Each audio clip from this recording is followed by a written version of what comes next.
पितुर्वरेण्यं भर्गो देवस्य धीमहि धियो यो नः प्रचोदयात्। Om Shanti Shanti Shanti.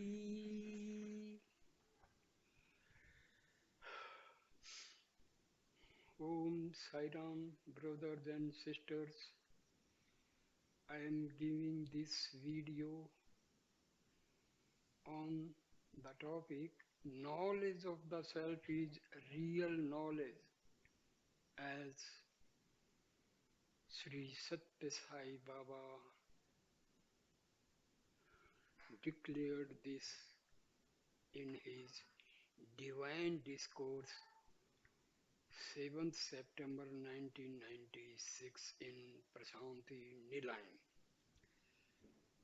When the branches of a tree rub against each other, incessantly fire is produced. When you churn curd continuously, butter comes out of it. Similarly, continuous inquiry will lead to the realization of reality. Listen to this, O valiant sons of Bharat. So this is the translation of a Telugu poem. Practice is necessary to perform many tasks in this world. Human effort is required for anything. Practice is required even for walking, talking, eating, writing, and reading. Likewise, proper effort is required if you want to attain divinity. Fundamental principle of divinity is one. If the food served in the plate has to reach your stomach, don't you have to put your hand and mouth to work? On the other hand, if you go on repeating the names of the food items served in the plate even for 100 times, your hunger will not be satiated. Similarly, mere mechanical repetition of the divine names Rama, Krishna, Govinda is not enough unless you express your devotion to the Lord in the form of service. Any work that you do with the intention of serving others becomes God's work. But people today want to have everything easily without putting any effort.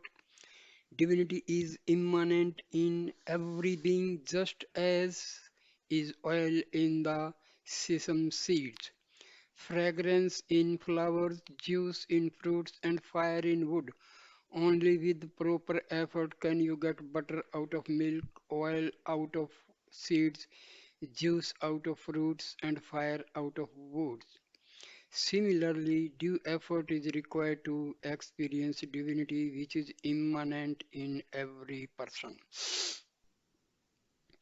But in the present circumstances, students and youth have forgotten divinity which is true and eternal. Due to their misunderstanding, they consider truth as untruth and untruth as truth and waste their time, effort, and energy. Forms may appear to be different and you may give different names to these forms. The experiences arising out of the diversity of names and forms may also vary by the fundamental principle of divinity, which is the basis of all names and forms, is one and the same. This is the principle of non-duality, Advaita, propounded by Adi Sankara. You sow a mango seed and after some time it grows into a tree with branches and sub-branches. The tree may have thousands of leaves and flowers and hundreds of fruits. The fruit and flowers appear to be totally different from each other. Similarly, nothing appears to be common between branches and leaves. Not only that, the leaves, flowers, and fruits may be put to many different uses. You may prepare pickles out of unripe fruits. Leaves may be used to make festoons to decorate houses. The dried branches can be used as firewood, and the ripe fruits may be eaten. But the same seed is the basis for all the branches, sub-branches, leaves, unripe fruits, and ripe fruits. Without the seed, there can be no tree. Without the tree, there can be no branches. And without branches, there can be no fruits.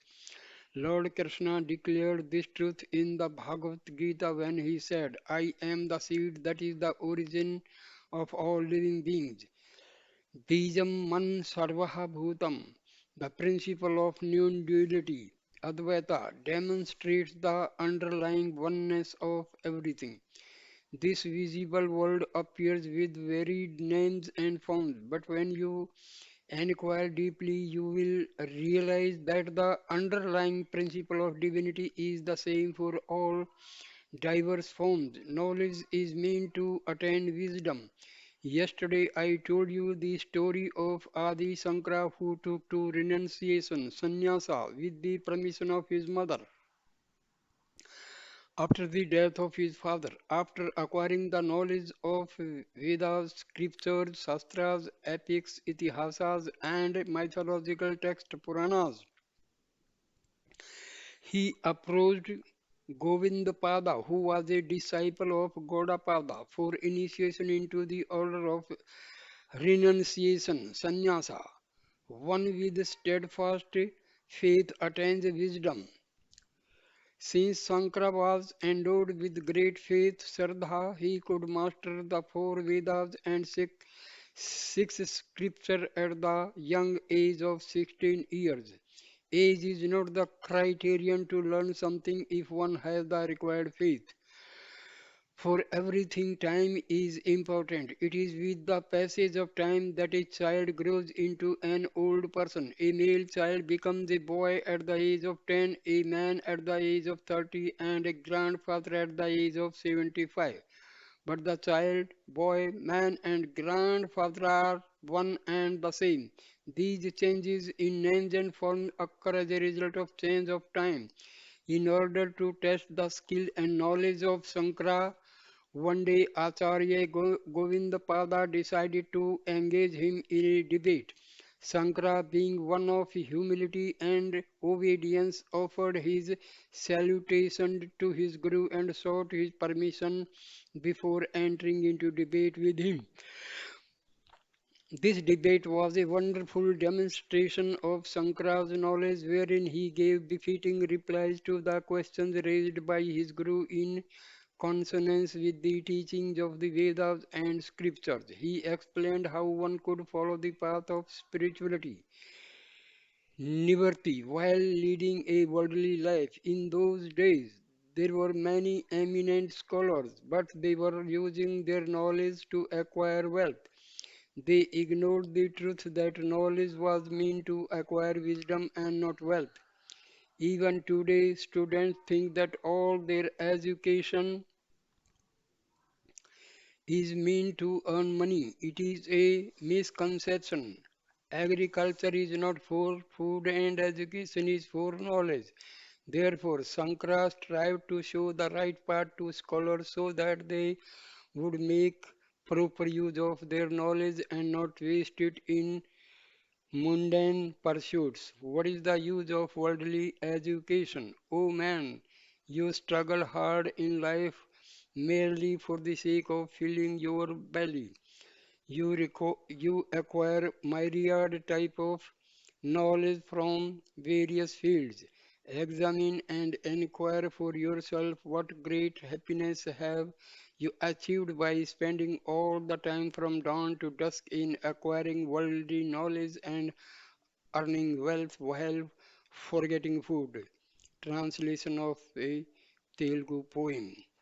Oh man, do not feel proud of your education. If you do not offer your salutation to God and do not think of Him with devotion, all your education will become useless. Translation of a Telugu poem. Sankara felt deeply distressed to see such a scenario. His preceptor Govindapada saw how sad Sankara was. Gaudapada also understood his feelings and observed that Sankara, being endowed with all knowledge and noble feelings at such a young age, was capable of driving away all the injustice, untruth, and impropriety prevailing in the world, and firmly imprint the teachings of Vedas and scriptures in the hearts of people. Both of them called Sankara and told him, "Dear one, you don't need to be here any longer.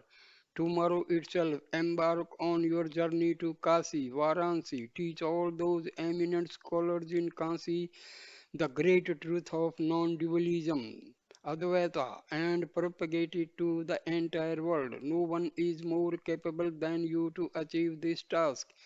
Likewise, students today should realize this truth and they are most capable of driving away injustice, impropriety, and other evils from the society. Sankara propounded the principle of non-dualism as per the command of his guru. Sankara set out on his journey to Kasi. In those days there were no such modes of transport as planes, trains and buses, and he travelled on foot along with his disciples. When he came near Kasi, he saw a person sitting under a tree repeating the rules of Panini grammar. Dakram karne, dukram karne. In order to put this person on the right path, it was here that Sankara recited the first verse of his famous composition Bhaj Govindam. O foolish man, chant the name of Govinda. The rules of grammar will not come to your rescue when the end approaches. Bhaj Govindam, Govindam Bhaj Mood समर समर्थे सन्निहिते कले नहीं नहीं रक्षिते दुक्रन करने. What do you achieve by learning the rules of grammar? Will this grammar come to your rescue when you are to depart from this world? Instead, sing the glory of God and contemplate on Him. When you leave this world, none of your friends, relatives, or wealth will come with you. Only the name of God will be with you and will protect you always. Thus, Sankara taught the importance of reciting God's name. Just as the light of moon goes on increasing day by day in the bright fortnight, the teachings of Sankara started spreading far and wide day by day, radiating light of knowledge. Once there was a conference of scholars in Kansi. Many scholars came donning thick gold bracelets, gorgeous shawls, and garlands of beads showing their high status. There was no dearth of pomp and show in the conference. Only Sankara came to attend the conference in all simplicity, wearing only an ordinary dhoti and a small towel covering his shoulders. Many scholars Many scholars looked down upon him, thinking, "What sort of a scholar is he? He doesn't have even a single garland of beads. What can we expect from him?" However, some scholars knew the level of Sankara's scholarship and started extolling him. "Sankara, we have heard so much about you. You have mastered the Vedas, Shastras, Itihasas, Puranas, Brahmasutras, grammar, and logic. You are the one who propounded the principle of non-dualism." When his turn came, Sankara smilingly ascended the stage and offered his salutation to the assembly of scholars and began his speech. Sankara said that knowledge of scriptures should not be used to earn money. He said to the scholars, "Why do you crave money? A Pandit is one who is equiminded. Pandita Samdarshina." Though he was young in age, he declared this truth emphatically in the presence of scholars that they should yearn God for not and not crave for money. O people, give up your thirst for money. Give up all your desires by proper discrimination. The wealth you have is nothing but the result of your past actions. Therefore, he contented with whatever you have.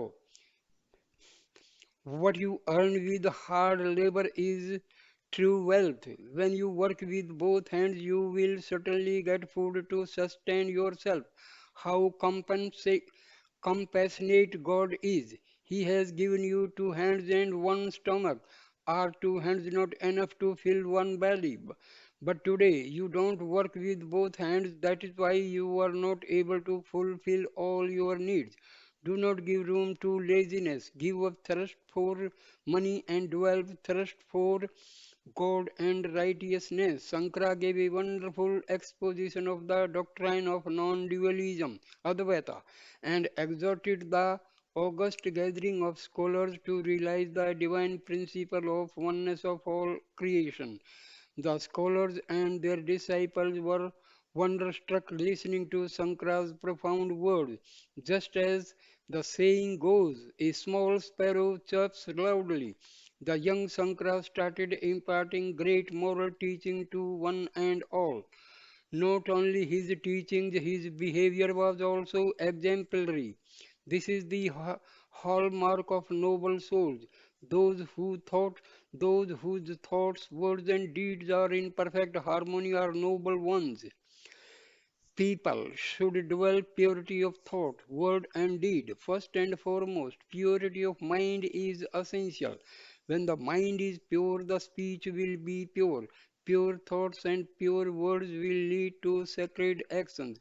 This is described as the three instruments of purity. Trikarna Shuddhi, which were very much evident in Sankara. Many scholars started asking him questions. What is the principle of non-duality? It is nothing but the vision of oneness. The experience of non-dualism is wisdom. Advaita Darshanam Jnanam. What is this knowledge? Is it physical knowledge, worldly knowledge, or secular knowledge? None of these, it is the knowledge of the self.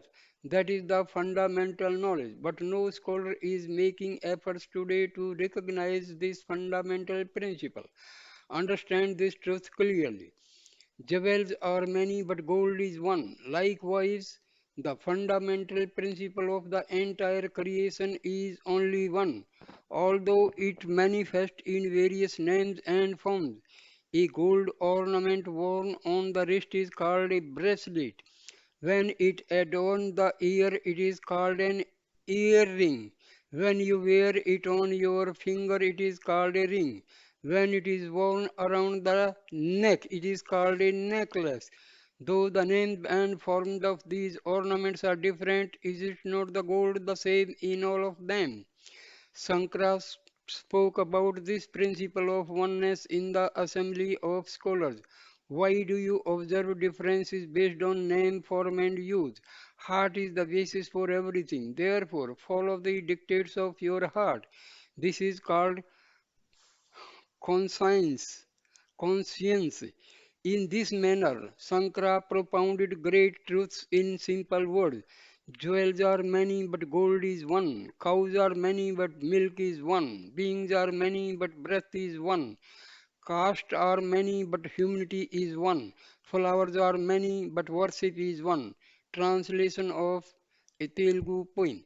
When you inquire deeply in this manner, you will visualize the underlying unity in everything. Yesterday also I spoke about the fundamental principle of oneness. Pots are many, but clay is one.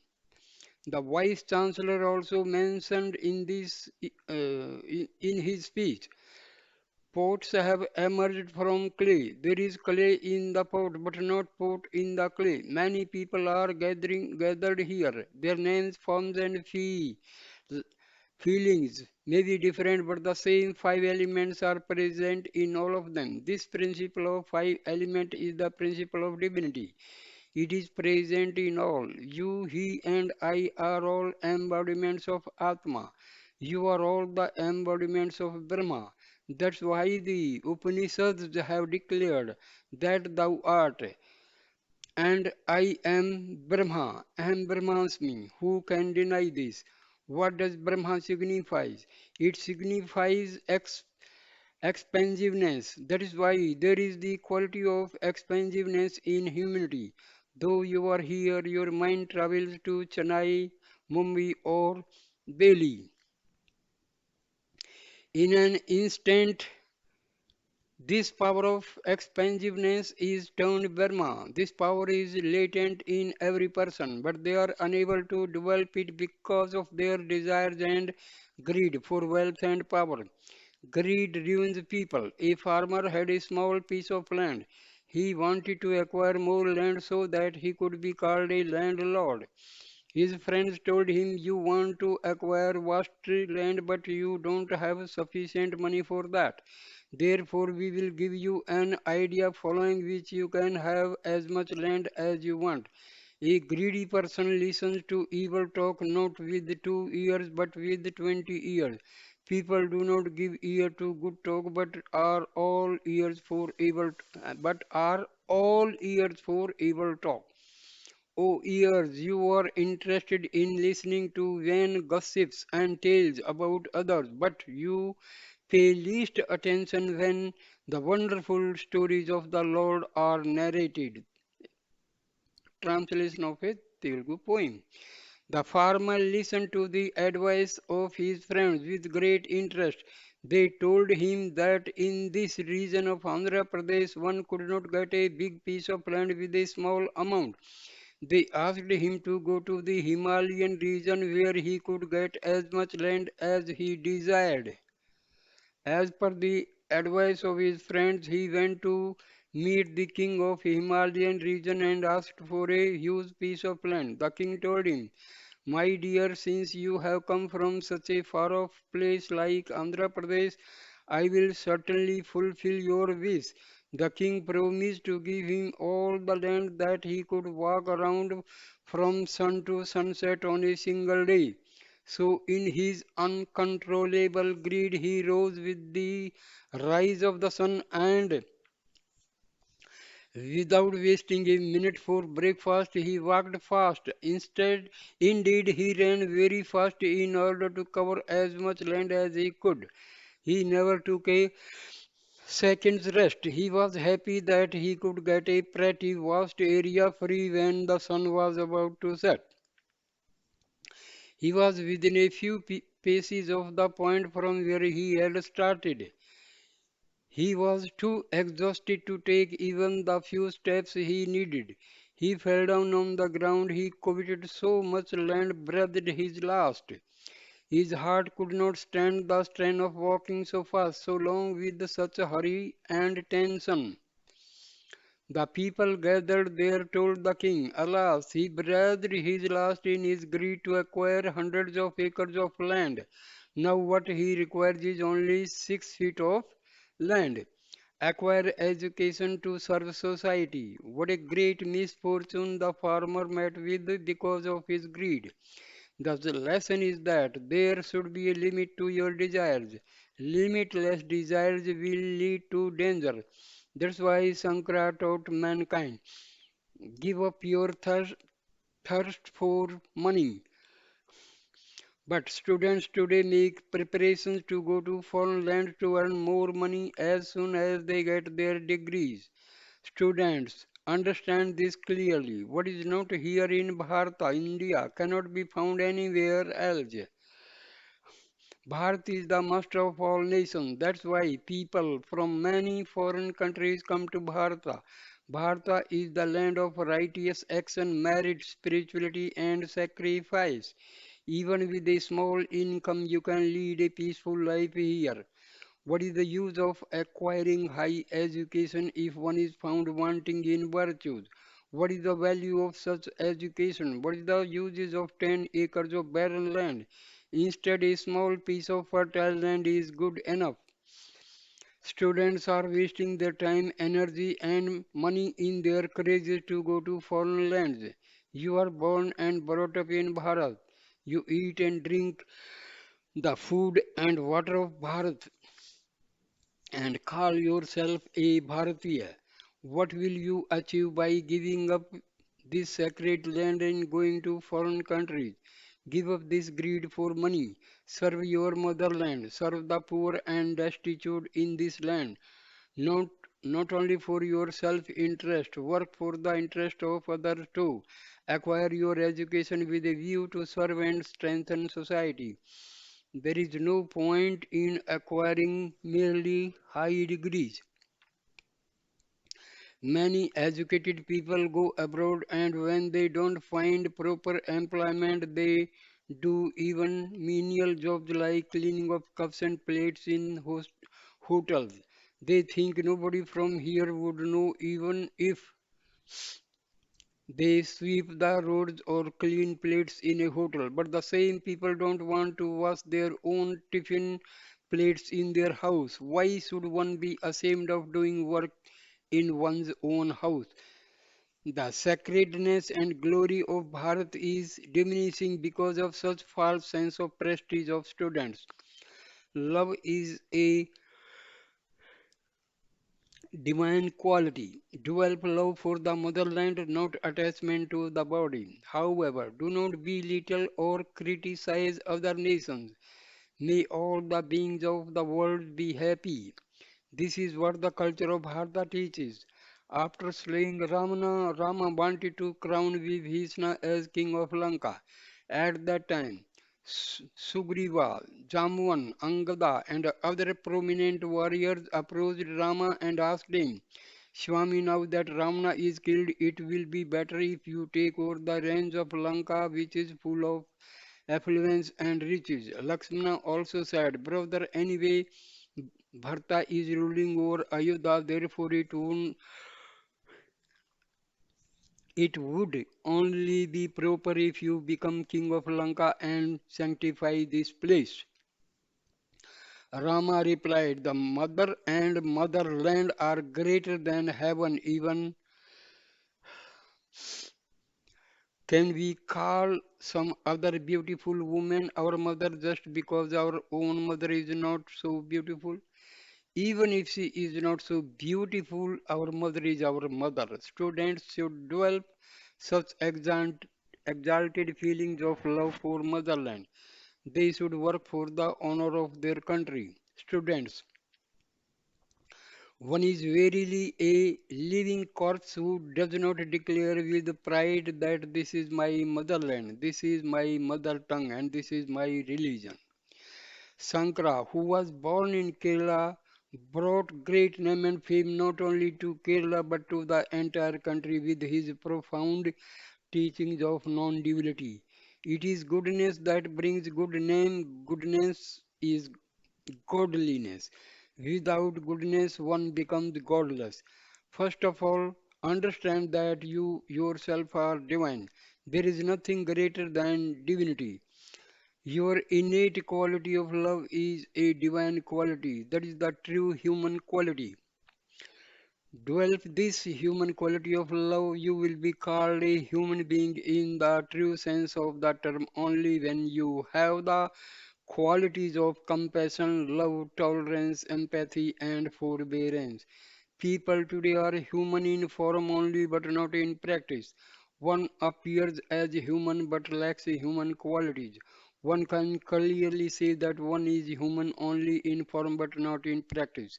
Students, Sankara was also a student like you, but even at the young age of 16 years, he earned such a great name and fame that it will continue to shine age after age like a precious jewel whose splendor never diminishes. Every student should emulate his ideal and lead an exemplary life. Give happiness to your parents.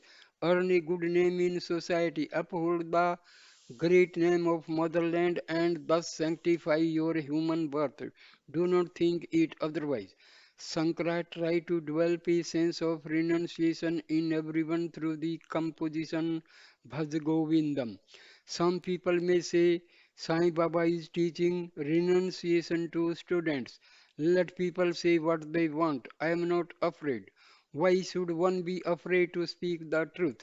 Is it so easy to attain renunciation? It is not possible for everyone. There has been no transformation even in those who have been listening to my discourses for a number of years. Such being the case, can we expect a sudden change in you by merely listening to this discourse. Only the most fortunate few can develop the sense of renunciation.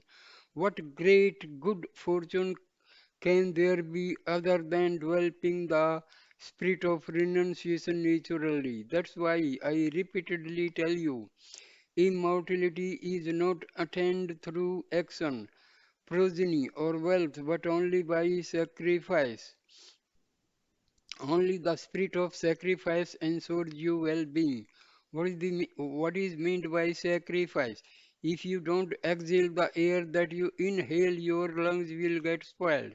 Your stomach will be upset unless the food you eat is digested and excreted. Similarly, blood has to continuously flow in parts of the body. If it remains in one place, it develops into a boil. The same can also be said of money. The money that you earn should be spent for righteous purposes. Only those who have such a spirit of sacrifice can really be called truly fortunate. As long as you remain distant from God, you will not be able to understand the principle of divinity. As you go closer to God, all the mysteries of life will be revealed to you. Not only that, you will develop a sense of detachment without any effort. Your heart will be filled with divine feelings and your life will be sanctified. As the saying goes, the knower of Brahma becomes verily Brahma. You become one with God, therefore develop good qualities and the spirit of sacrifice.